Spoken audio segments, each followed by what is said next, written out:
نحمده ونصلي على رسوله الكريم اما بعد بسم الله الرحمن الرحیم.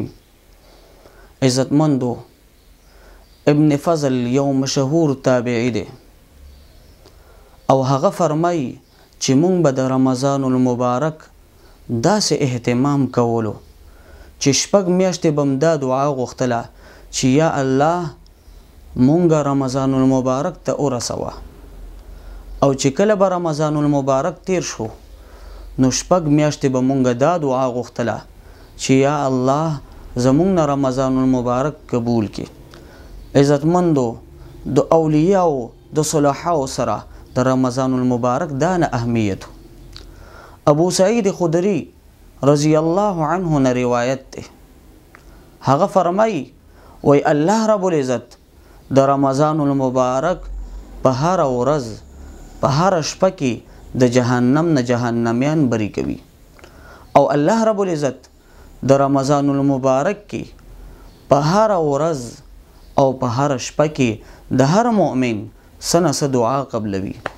اوس دا په خلکو باندې منحصره ده چې د الله رب العزت نه څه غواړي او څومره غواړي، یعنی د دعا د قبلولو طرف ته اشاره ده.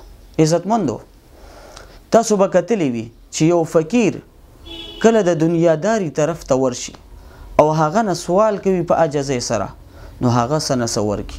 عزتمندو ما او تا ته هم پکار دی چې مونږه د صلحاو او د نیکو اولیاو ګیټپ واچو، د هغې په شان کې لباس واچو او د الله نه وغواړو، نو الله رب العزت ما او تا ته ولې نه راکوي.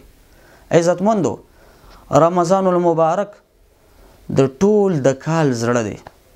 که چېرته یو انسان په دې کې ښه اعمال وکړي، درست اعمال وکړي، نو امید دی چې دا ټول کال به د ده ښه انداز کې تیریږي. د دې د وجې نه یو بزرګ په خپل کتاب کې لیکلی دي او وی رمضان المبارک په میاشت کې دانه برکات او دانه رحمتونه را نازلیږي چې باقي پوره کال کې دانه رحمتونه نه را نازلیږي، او د رمضان المبارک والا د برکات او دا رحمتونه دانه زیات دي چې د دې باقي مانده د میاشتو هغه نسبت هم د رمضان المبارک سره نشته چې کم د سمندر سره د سمندر د قطرو دی. نو عزتمنو خپله اندازه ولګوئ چې رمضان المبارک سانه د برکتونو سانه د رحمتونو والا میاشت ده.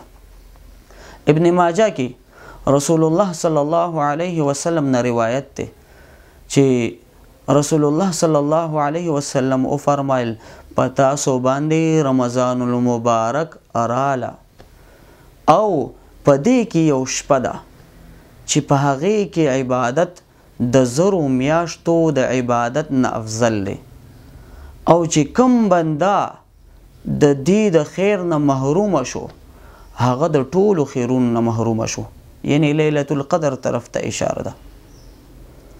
او په دې شپه کې هغه سړی د خیر نه محرومه کیږي چې په حقیقت کې هغه محرومه کړی شوی دی. عزتمندو الله رب العزت ته ما او تا د دې شپې نه محرومه نه کی، الله رب العزت ته مونږ ته توفیق را نصیب کی چې د دې شپې باندې مونږ عبادتونه وکړو او الله رب العزت نه د خیر دعاګانې وغواړو. یو ځل نبی علیه السلام او فرمایل چې په تاسو باندې رمضان المبارک میاشت راله او دا د برکتونو والا میاشت ده.